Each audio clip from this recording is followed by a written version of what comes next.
What's up, my Cardano buddies? In this new video, I want to show you what Cardano can do for the world, and it can affect everything. To this topic, I found an interview of Charles Hoskinson and Chris J. Snook, in which he explains that people would be able to own their identity and become their own banks. The basic concept here is that middlemen firms will become obsolete. Users can transmit transactions to each other without the use of a third party.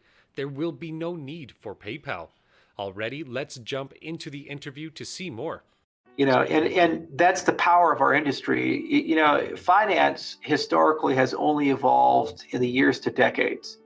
You have these huge events, big things like the Jamaica Treaty, or Nixon getting us off the gold standard, or the Bretton Woods Accords, and then suddenly we can now do something new, or a major regulatory change. But we measure that in years to decades, and they're big events.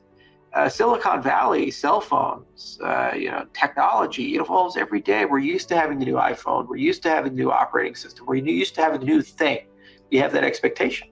Well, when you open up finance to programmability and innovation, you will see every year thousands of new products, thousands of new ideas, and you'll see every year predictable evolution that is 100 times or 1,000 times faster than the systems of the past when you have that type of competition.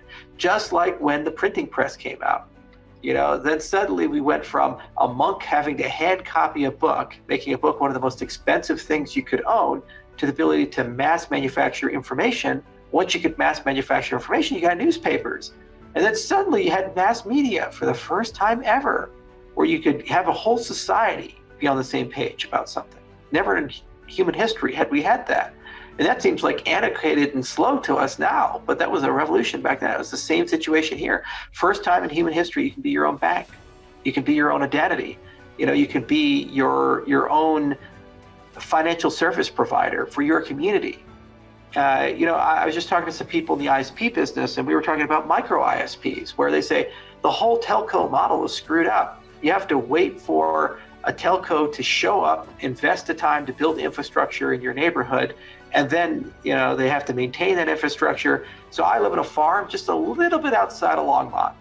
Longmont has a municipal ISP. They have fiber optic cable, fastest internet in the United States. Gigabit up, gigabit down, $40 a month. Wow.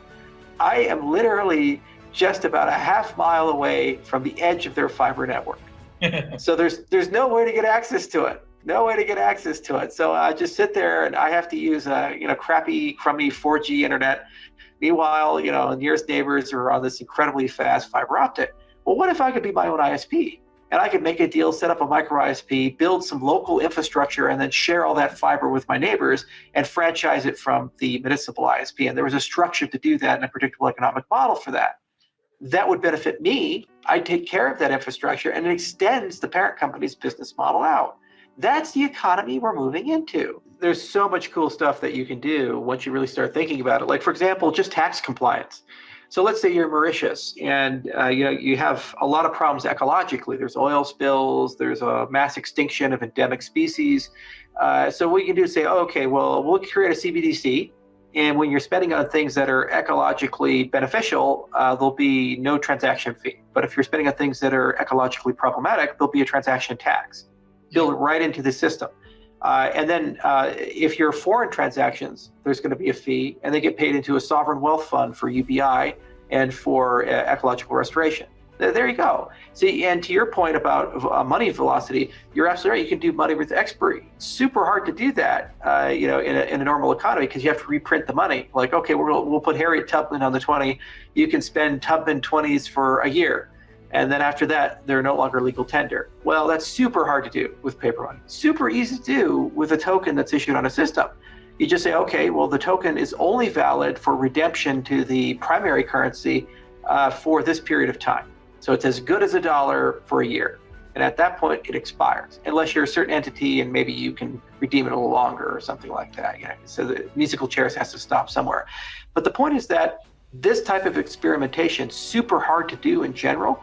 But in our system, super cheap, super easy to do once they get rolling. The same for voting. You can issue a vote token for an organization or a nation state and say, okay, if you register to vote, you get a vote token. And for the totality of the election, you have addresses, and you can just pick which one to send it to. and whoever has the most tokens wins. Basic, simple election for a club, for a corporation, for shareholder voting. Just give a dividend and a vote token to all your authenticated shareholders, this type of a deal. And that means you run elections at basically no cost, because if it costs you nothing to create a token or a loyalty point or whatever it is, and then it's just like a button click, and there you go, you're there. And you can also do things like when you have a security, it's really hard to pay dividends to people. It's expensive, it's time consuming to let you, well, here you just pay dividends to all the addresses the security tokens are at.